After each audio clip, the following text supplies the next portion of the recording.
Alright mga kapana, at ito nandito naman kami sa dagat ulit at maninisid na naman kami at pupunta naman kami ulit dun sa dating pinupunta namin dun sa Crocodile Island na Subo, Batangas or Subo ng Batangas, basta yun ang punta namin.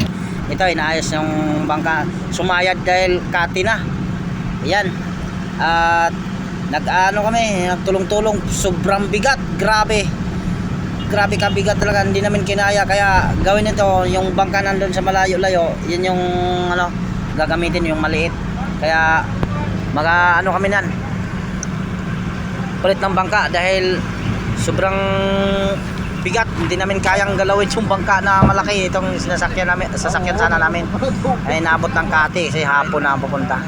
Ayan, andito na kami sa spot at ito, sisisid tayo ng pang-ulam. Tapos mamayang gabi sisisid din tayo at ito nagpadingas na ng apoy para walang lamok or mga pang insekto dyan. Kaya abang-abang lang kayo dito mga kapana at mamaya sigurado dito mamaya na makakahuli tayo ng isda dahil maganda namang spot tong napunta namin. Dito lang sa unahan ng kunti yung pinesto namin dati. Napakagandang malinaw, tas mababaw ang dagat. Sana lang pala rin tayo at sana malalaking isda ang madadali natin. Alright mga kapana, at ito gano'n na kami ng yung bangka dahil wala talaga, hindi kayanin. Yan. Tulong na. Dagat pala kayo ha. Wala talaga mangyari nito. Hindi, dagat pala. Uwi na lang tayo nito. Bigat pala. Abutan ng kate, wala. Sabay-sabay. Gawin namin. Dapat doon kayo sa Katigo. Ito, yan. Padingas na dahil magluluto ng pagkain. Sana tayo sa saing. Yan sa Hindi na yung paboritong subject. masipag dito ang bilas. Magluto-luto. Lior Sambas Jate, shout out. Plus, sipag mo talaga magluto. Ay, anak ko, Benji. Suganganan Benji Sardoncilios, shout out. Yan. Pag bilis na luto na, tapos mag-ihaw ba din ng liempo. Bumili si IBL Moto 88 ng liempo. Galing. Yan. Aing namin guys. Ganda lang sabitan ng sinaing. Pag ito'y lakas ang apoy nito, lusaw yung tali na may nalubid sa taas. Kaya to, madaling magsaing ito dahil maraming kahoy. Kaya nagpuputol naman ng kahoy si Bilas. At mamaya asikaso din tayo. Kaya dito muna tayo nilipat na namin dito para may yung butane. Kasi sobrang lakas yung talaga ng ilaw namin. Pinaglutuan. Sobrang lakas talaga ng apoy guys. Ito na sinabaw. Hindi mainaan kaya ito naman inihaw. May butane akong dala yo. Ihaw naman tayo ng liempo. Kainging na yan. Inging naman yan. Masarap pagkain ito, tapos magsabaw din kami ng isda dito pagka yan. Ito na guys. Ayan Ito na tugatoy. Yan yung natin. Pampatigas na to ng manoy. Yan, right. At ito na nga, darating na tayo sa video natin dito sa ilalim ng dagat. Sumisid naman tayo sa ilalim ng kamundu-munduhan ng karagatan. Sana mabiyayaan tayo ng isda na magaganda. Ayan ang ihilap ng mga isda. Kaya kung makatsamba tayo nito ay solve ng ulam naman. Kaya maganda kung maamo talaga ang isda dahil saglit lang talaga makahuli. Ganyan na pagsisid mo aalas na ang isda. Kunti lang din yung ire mo ay walang mangyari talaga.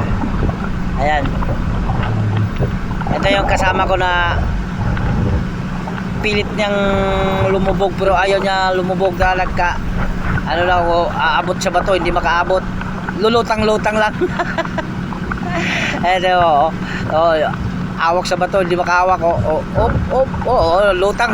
Ang laki kasi ng tiyan, kaya lutang talaga siya. Sobrang busog din. Nisid na sobrang busog. Yan, lutang ka talaga. Hindi ka makapurma. Yan, dito yung parte na kantilado. Yan, nakakatakot din sa baba.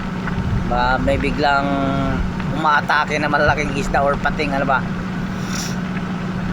Ayan yung ano. Tinututok-tutukan ko po. Hindi ko naman talaga mapana. Sa maraming mga kanuping.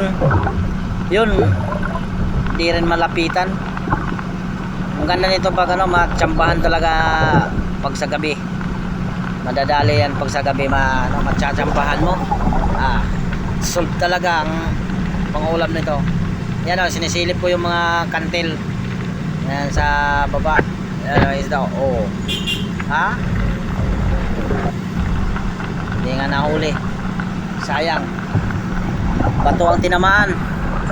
Kaya sayang yung mga ano din. Pero ay wala. Hindi mapala talaga, diretso takbo. Na yung mga labahita na medyo maliliit-liit pa, mga gapalad lang din kalaki. Ayan o.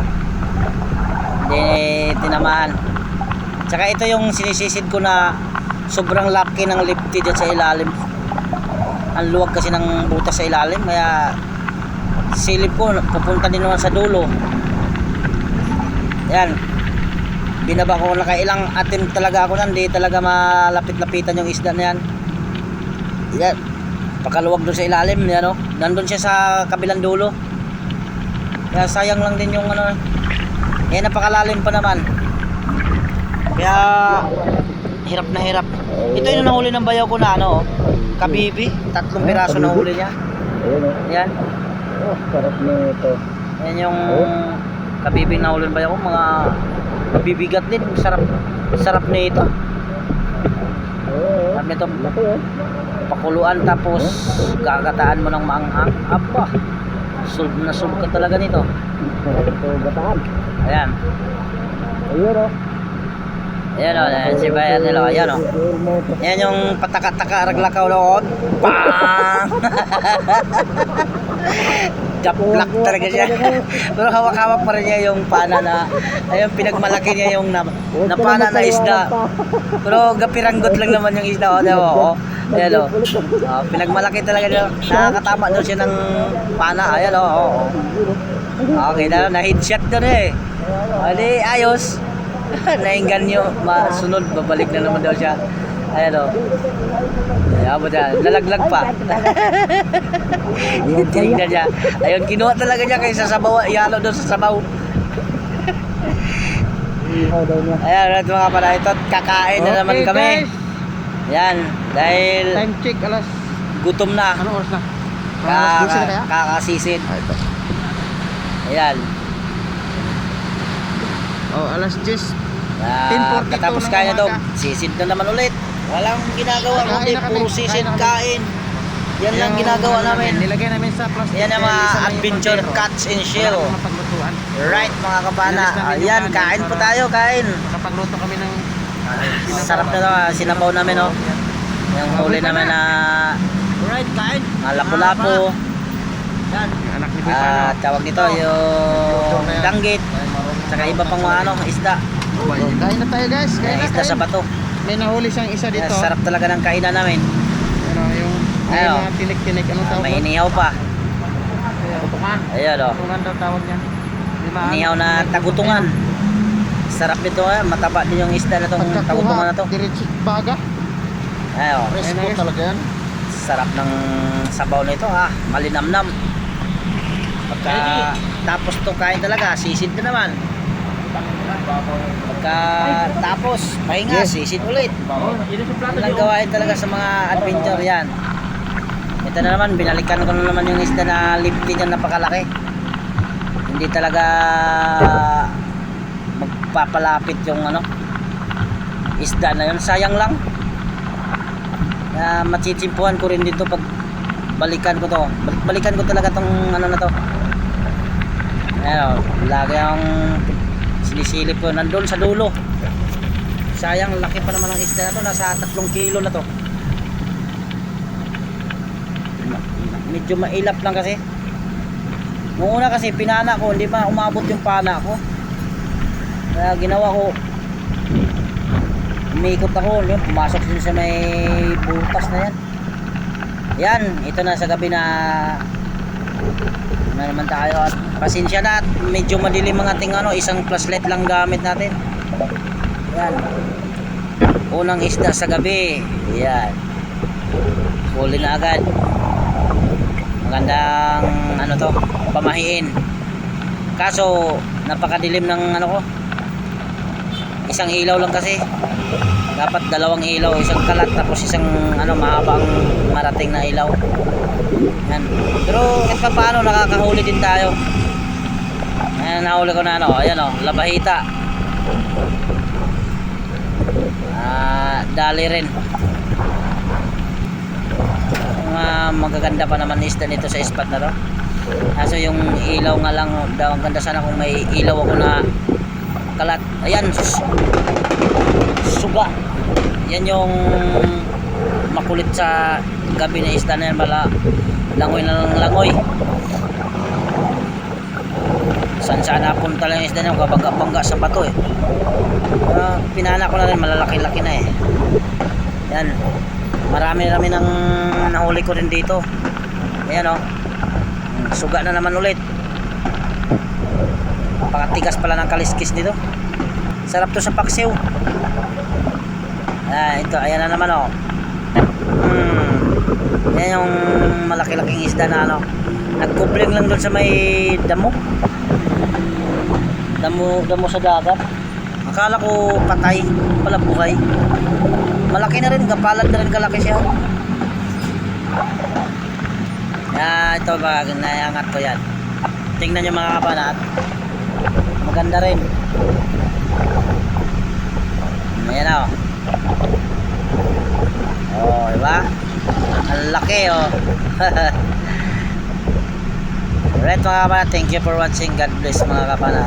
Bye boys.